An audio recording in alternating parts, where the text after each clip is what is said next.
ఇది ఎక్కడ కొన్నావు? లండన్ అనుకుంటాను రా. లండన్ అంటే వేరే దేశం. ఎంతయ్యా? ఒక 3000 ఉంటుందేమో. మోసపోయారు సార్. అదే మన షాపులో అయితే 100కి 3 సార్. 100కి 3? ఆ, ఏవి?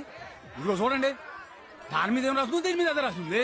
ఇదే మావా dark reality of brands. Full గా తెలుసుకుందాం పదా. ఇప్పుడు నువ్వు చూస్తున్నావు కదా, ప్రతి బ్రాండ్ వాళ్ళ ప్రొడక్ట్ అయితే ప్రీమియం ప్రైస్ లో అయితే అమ్ముతుంది. లగ్జరీ, ఫీల్, స్టేటస్, క్వాలిటీ అని ఏదో పేరు పెట్టి మీకు హై ప్రైస్ లో అమ్ముతున్నారు బ్రాండ్స్. ఇప్పుడు లివిస్ ప్యాంట్ ఉంది, దాని ప్రైస్ వచ్చేసి 5000, కానీ దాని రియల్ కాస్ట్ వచ్చేసి 1500. అంటే ఏంటి, మిగిలిన 3500 లో బ్రాండింగ్, ప్యాకేజింగ్, ఇల్యూజన్ మొత్తం పోతుంది. చాలా మంది అనుకుంటారు అరే బ్రాండ్ అంటే రిచ్ పీపుల్ కోసమే అని, కానీ బ్రాండ్స్ అక్కడ రియల్ గా టార్గెట్ చేసే మాత్రం మిడిల్ క్లాస్ నే. 2018 లో యూఎస్ఏ లో స్టడీ అయితే చేశారు. దాంట్లో 24% ఆఫ్ మిడిల్ క్లాస్ పీపుల్ అయితే బ్రాండ్స్ కి బాగా అడిక్ట్ అయ్యారు.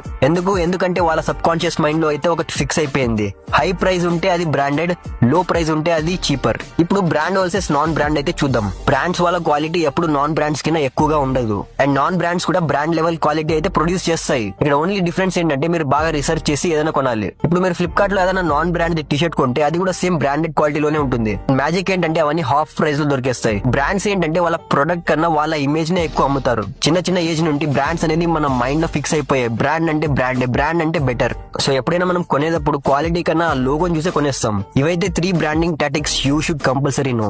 ఫస్ట్ వచ్చేసి సెలబ్రిటీ ప్రమోషన్. ఇప్పుడు మన ఫేవరెట్ సెలబ్రిటీ ఏదైనా అవుట్ ఫిట్ వేసాడంటే మనం అది చూసి ఈజీగా అట్రాక్ట్ అయిపోతాం. ఇప్పుడు ఎగ్జాంపుల్ విరాట్ కోహ్లీ ఏదైనా బ్రాండెడ్ షర్ట్ వేసుకున్నాడంటే మనకు ఆ బ్రాండ్ యూజ్ చేయాలనిపిస్తుంది.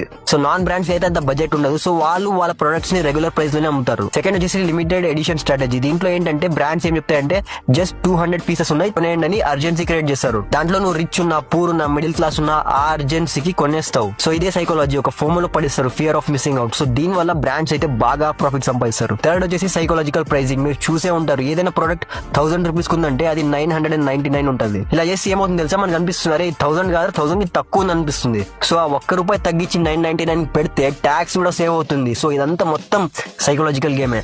సో మావా మీరు టీ షర్ట్స్ కొనండి, షర్ట్స్ కొనండి, ప్యాంట్స్ కొనండి, అన్ని క్వాలిటీవే కొనండి, కానీ లోగోని లవ్ చేయొద్దండి, వాల్యూని చూస్ చేయండి. సో మార్కెట్ లో కొన్ని ఫేక్ బ్రాండ్స్ ఉంటాయి, so be aware of that. So మావా డైలీ నీకు ఇలాంటి రియాలిటీ కంటెంట్స్ కావాలంటే నా పేజ్ ని ఫాలో చేసుకో.